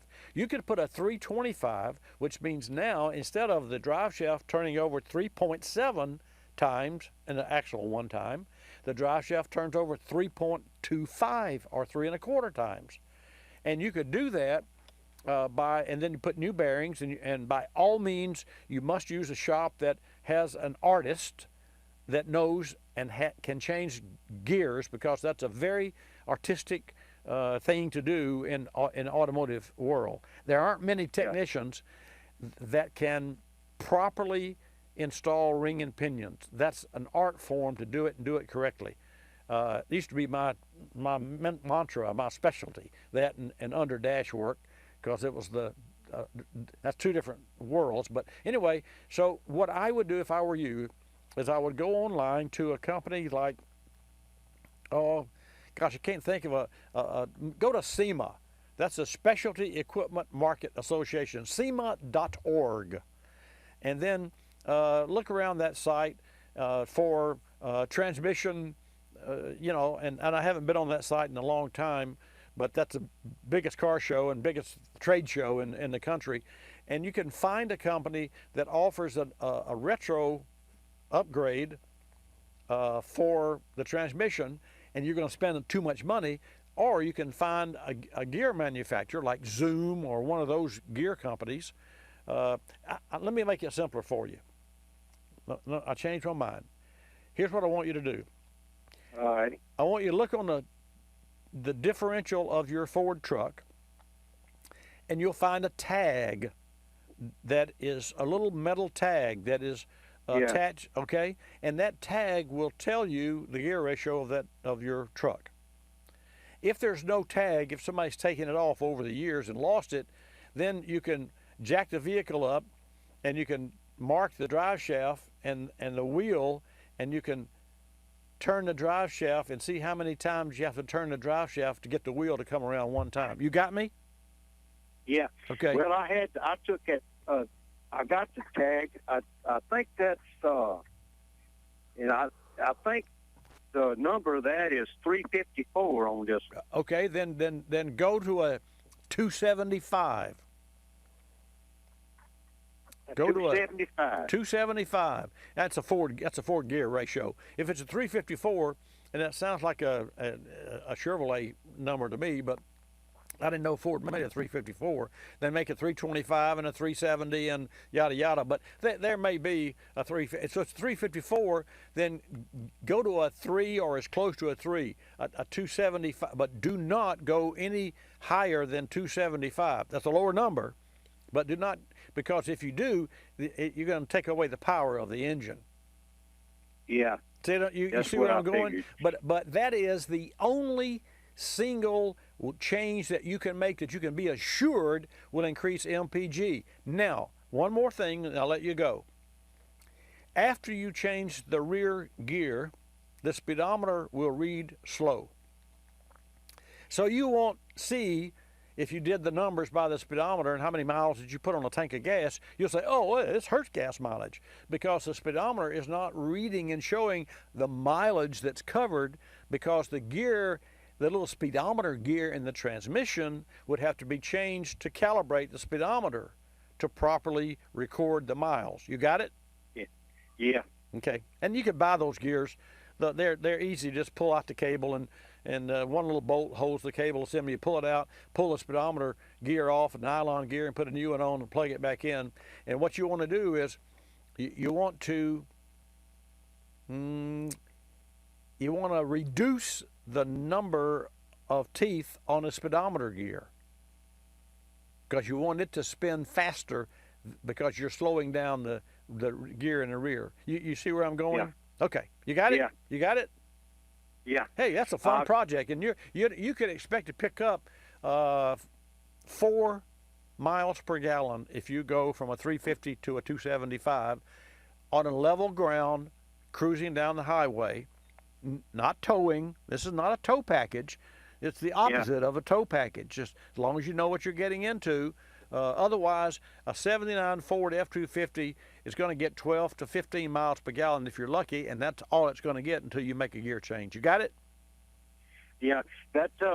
So that'd just be the ring gear and the pinion, right? Just change them out. Well, yeah, but put new pinion seal, new bearings, and you can expect axle seals and check the axle bearings, because you got to pull the axles. And while you're there, you can expect to say, oh, the rear brakes are worn out. So you're going to go back and you're going to make that third member new as necessary. Yeah. You don't throw parts at it, Yeah. but while you got the part, you're not going to put the same old worn out brakes back on it, because you got the hubs off and the axle out, and you're staring you in the face. So don't be a penny wise and you know the drill. Hey, thanks for your call. Let me know what you do. All righty. All right. I appreciate it now. I appreciate you, Thank Gary. Take care. Folks, Bobby Likis Car Clinic is brought to you in part by our partners at K-Seal, a one-step pour-in solution designed to stop coolant leaks and help prevent future leaks. As I just mentioned, an experience we had this week in car clinic service. You can find K-Seal at fine parts stores nationally like Napa Auto Parts. Don't just seal it, K-Seal it. For more information, go to kseal.com. And for more calls, let's go to Louisiana. Ori at Louisiana. Welcome to Bobby Likis Car Clinic. Glad to have you in the house, sir. Yes, sir. I just was calling you to thank you for turning me on or telling me about Likis injector cleaner and raw purple oil, because I have a 1999 F350 Power Stroke diesel. And I got it. I bought it secondhand. It had like 74,000 miles or 40. I don't even remember, 47 or 74. And I've been using Lucas and Raw Purple, and now I have 394,000 miles on my truck. My truck has never had to do anything to my engine. Well, So I have to tell you, what with all due respect to the products that you're using, which are great products, you're the man. It is your attention that whenever something pops up that doesn't sound right or leaks or starts to give problems, you take care of it, because there's not a car out there that can go 400,000 almost miles without the owner being proactive about. And let me ask this question, and we got a break coming up. Would it be fair to say that you've never really had an issue with any of your cars in your life, a major issue like, engine blow it up and all those sorts of things? Oh, no, sir. Never. I knew that. Well, how do I know that? It's you. You're the man. It's the person behind the wheel. It's the shop, of course, but it's that person. So thank you so much for your testimonial to me and those products. But you're the man. You're the man. And thanks for sharing that with me. Folks, the hard break. I'll be back. 888 Car Clinic. Let's get together. Good morning, Car Clinic listeners nationwide. I've been talking with you about your automobiles for over 27 years now and been servicing vehicles here in my own automotive service shop for 48 years. We've won Best Automotive Service Shop, Best Oil Change, and Best Reputation in Automotive Service, and I'd be honored if you'd vote for my service shop again for Best of the Coast. Go to nweekly.net. Look for the Best of the Coast voting. Click Services. Scroll to the 4th and 5th from the bottom. Then key in Bobby Likis for Best Automotive Service Shop and Best Oil Change. 4 simple steps. nweekly.net. Services. Scroll to the bottom, 4th or 5th. Key in Bobby Likis for Best Automotive Service Shop and Bobby Likis for Best Oil Change. I really appreciate your vote of confidence. You're listening to Bobby Likis Car Clinic. More than 1 million wild animals are killed each year illegally. Poaching is a major threat to our country's wildlife. I'm Tom Barry. I'm an actor with a desire to preserve living space for wildlife. The Humane Society Wildlife Land Trust does just that.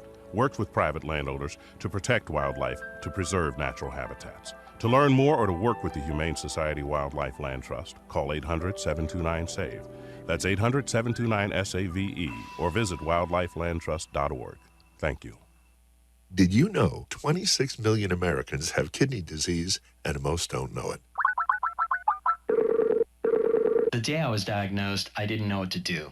I called the National Kidney Foundation, and the young lady who answered stayed on the phone with me and walked me through step by step.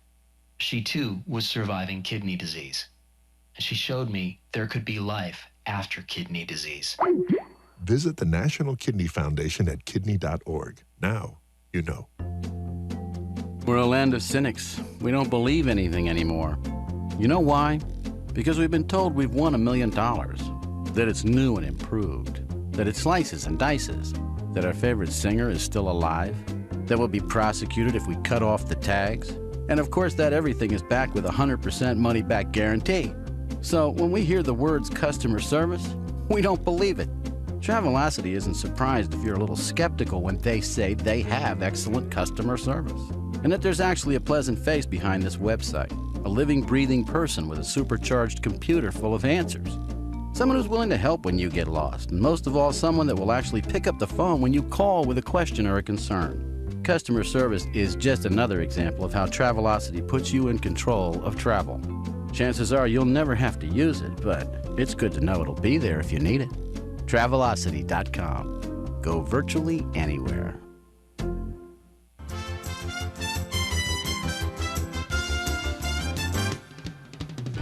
And now back to Bobby Likis Car Clinic and your host, Bobby Likis. And welcome back to this segment of Bobby Likis Car Clinic, brought to you in part by Diablo Sport. That's a great name. I don't know who came up with Diablo Sport, but it is a fantastic company. You take the guesswork out of trying to pair performance products, because the Diablo Sport company offers a Reaper Stage 1 kit that's a performance combo designed to improve power and drivability and mileage as well. You can drive to diablosport.com for more information. What is Diablo Sport? It's a company that programs a tuner that allows you to plug it into your OBD port in your vehicle. That's 96 and later model, Ford, GM, Chrysler, and Jeep, and change the mapping of the fuel and the timing so that you can increase power and performance and potentially gas mileage if you can keep your right foot out of that accelerator. I'll tell you, I've installed Diablo Sport tuner kits, and they are fantastic. They're plug and play. Go to diablosport.com and check it out for yourself. Tony, welcome to Bobby Likis Car Clinic. Thank you for holding. Hey, Bobby, I've called you several times, and just as a quick thing, your Diablo Sport, I have one in my GMC Duramax diesel, and it's great. Anyway, that's not why I called, but since you were just talking about that, I thought I'd throw that in. Well, not surprised, and I appreciate your call. What can I do for you? I'm looking at buying another truck. It's a 2006 Dodge Ram 2500 pickup truck with the Cummins diesel in it, and it has, I think, a major transmission issue. It has about 145,000 miles on it. It does. It will have a transmission issue, and you'll have to replace the transmission assembly. But your question? Okay, my question is, I've done some research. I'm working off memory right now. I don't have it in front of me. I think it's the 48 RE or RE48 transmission that's in it, I believe. But okay. I spoke with a mechanic, and I did some research. There's a company that I found that does all kinds of remanufacturing transmission work, and they have several different options. One is just a straight remanufacture of what's in it. Another one is a beefed-up transmission. They say they address the weak points, such as the torque converter and a few other things. Is that legit? Can they take that transmission or rebuild a separate transmission and put it in there and come up with something better than what was factory? Absolutely. In fact, to that end, that vehicle is an 06. The 07, the 08, the 9, the 10, the 11, for whatever length of span of years that Dodge used that transmission.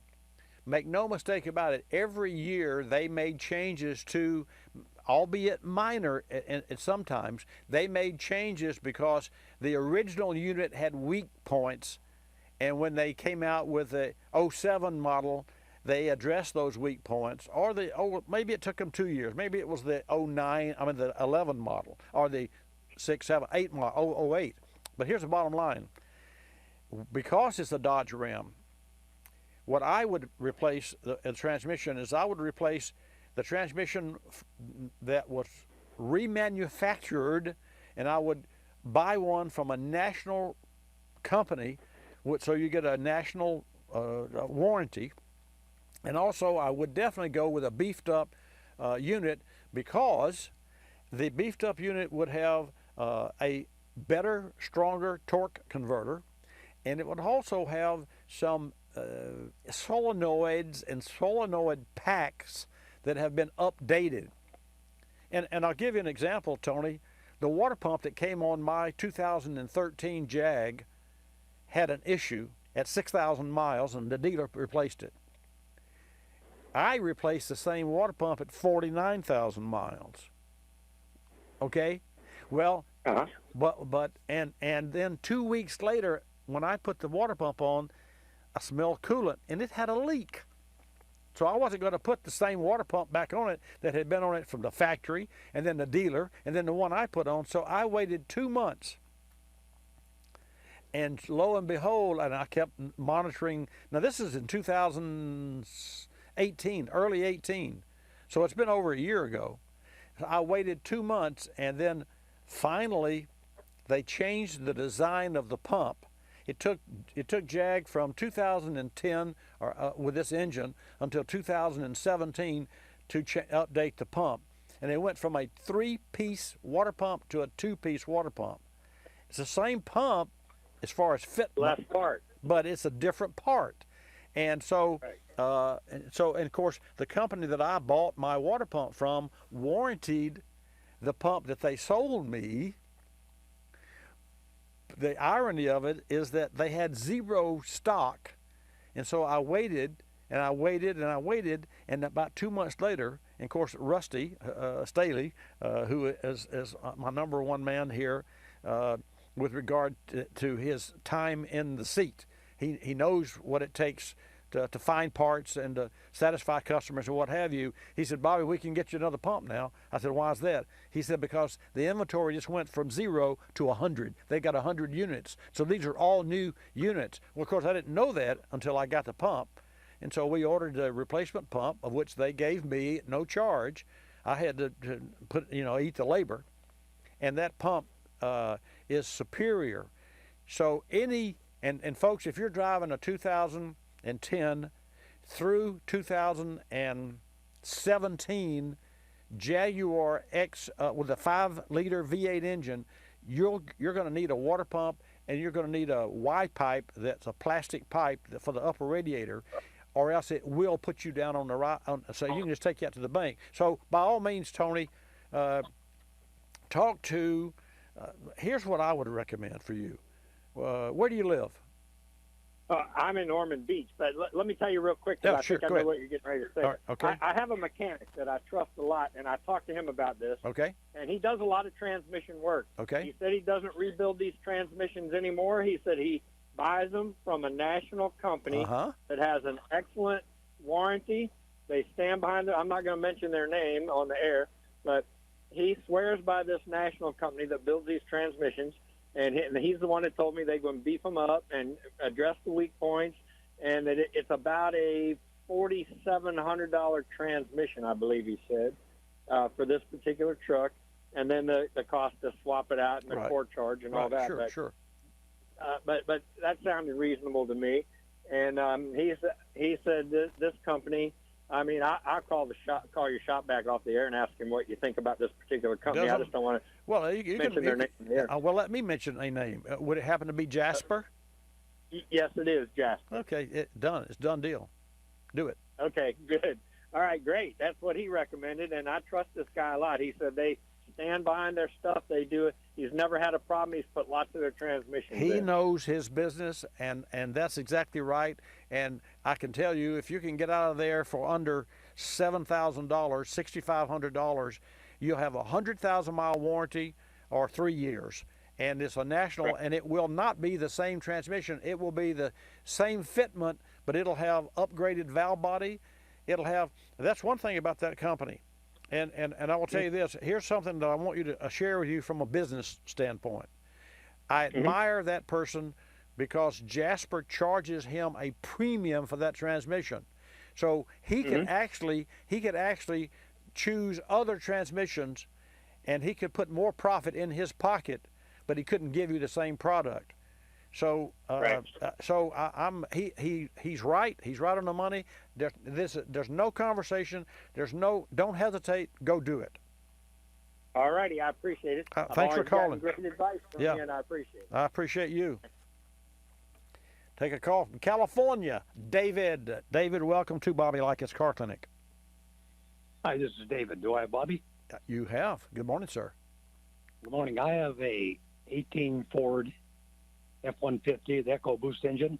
Okay. And on the end of the column shifter, there's a button you push to change driving conditions. Yes, sir. One of them is Echo, which I like to use. I have to push the button 4 times to get there.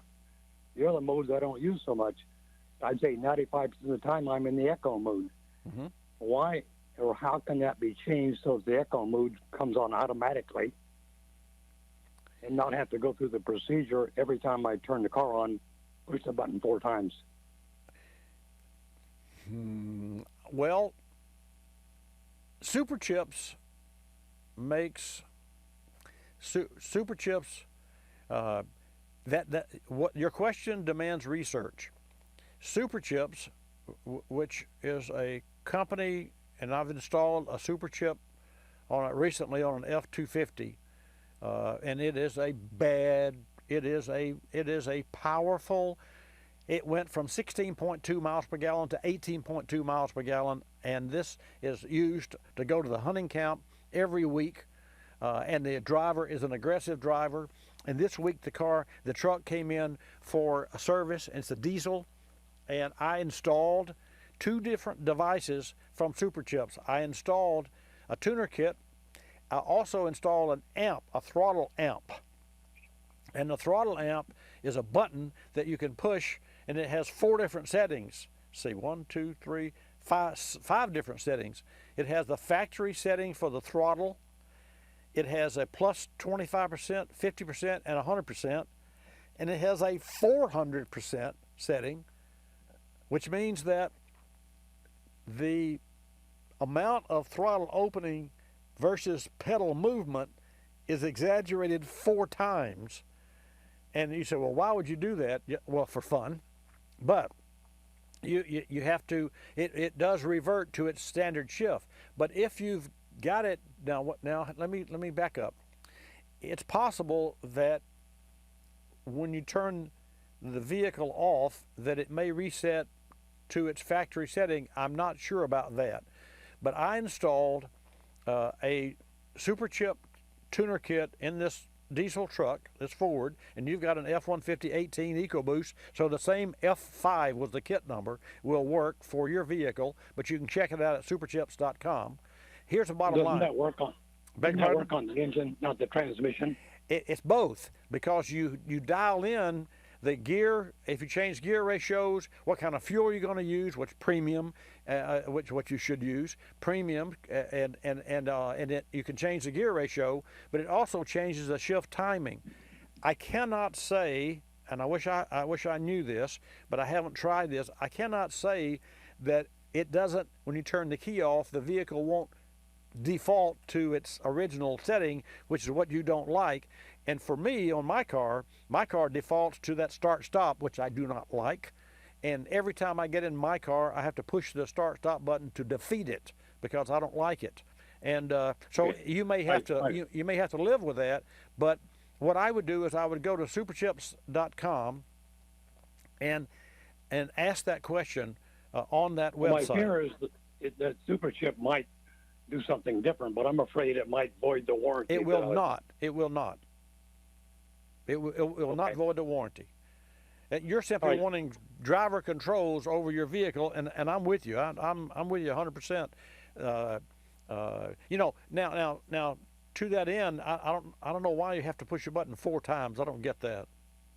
Well, it goes through a different mode. Starts off normal, then it goes through rain and snow, then it goes 4-wheel drive. I got you.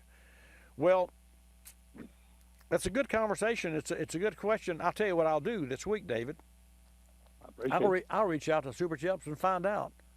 I'll do that. Make a note, Jonathan, and so I will reach out, and next week you give me a call and I'll have the answer. That's a good question, because I like to know. And they may or may not be able to change the default mode of that vehicle, but no matter. They can add horsepower. In fact, there's one of their tuner kits that adds more than 100 horsepower to your EcoBoost. Well, I'm more than happy with the horsepower now. I know. Perform like this. Yeah, but if you can get it, and if you can personalize your vehicle to do what you want it to do when you get in it, that's worth the investment. But let's find out first. I'm happy with my 20 miles per gallon I get consistently, but I wouldn't complain if I got more. Well, no. More is always good, I guess. Hey, I have another question about the wiring. I had to replace the bumper on the same vehicle. Right. And when I did, the wiring clips that hold the wiring looms in place, a little Christmas tree mechanism that go into a hole. Uh-huh. I have searched for those everywhere. Auto parts stores, Ford dealer. The Ford dealer tells me I got to buy the whole loom in order to get the clips to hold the wires. Okay. So go to a wrecking yard and cannibalize some vehicle there. That's what I would do. Well, I doubt if I'm going to find an 18 in the. Yeah, but it doesn't matter. It's the same clip's going to be on a 17, 16, or 15. That's a kind of a non-stocking, non-part number clip. You can find something that will work in a junkyard, and so that's what I would do. Okay. All right, my friend. I'll talk to you next week. I appreciate it. Thank you. I appreciate you, folks. That's all the time that we have for today. Remember, earlier we talked about Ford parts.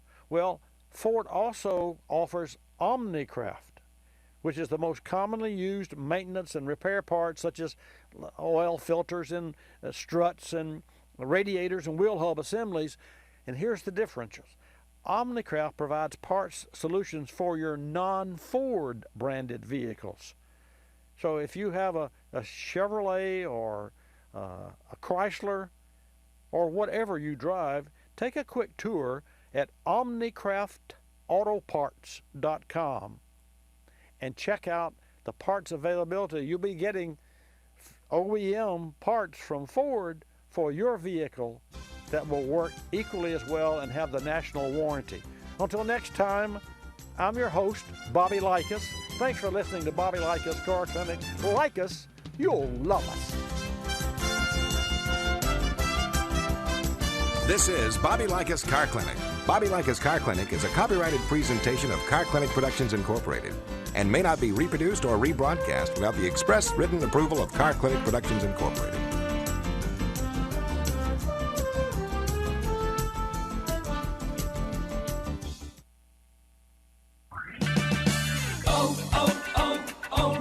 Give your vehicle a spot-free shine with Turtle Wax Ice Wash and Wax. On sale now at O'Reilly Auto Parts for just $4.99. That's a 50% savings. For an unbeatable shine, just wash, rinse, and dry with Turtle Wax Ice Wash and Wax. Just $4.99 at O'Reilly Auto Parts. Better parts, better prices every day. Limit supply. See store for details. O'Reilly Auto Parts. If you're working on a repair project around the house or in a garage, forget about ordinary glue. I use JB Weld epoxy products at home, here in my shop, and also in our Car Clinic studio. JB Weld is the brand pros and DIYers have trusted for more than 50 years. JB Weld, world's strongest bond. Pick up your JB Weld at any Home Depot, Lowe's, AutoZone, Walmart, Amazon, and our partner, O'Reilly Auto Parts. For more details, log on to jbweld.com. You're listening to Bobby Likis Car Clinic.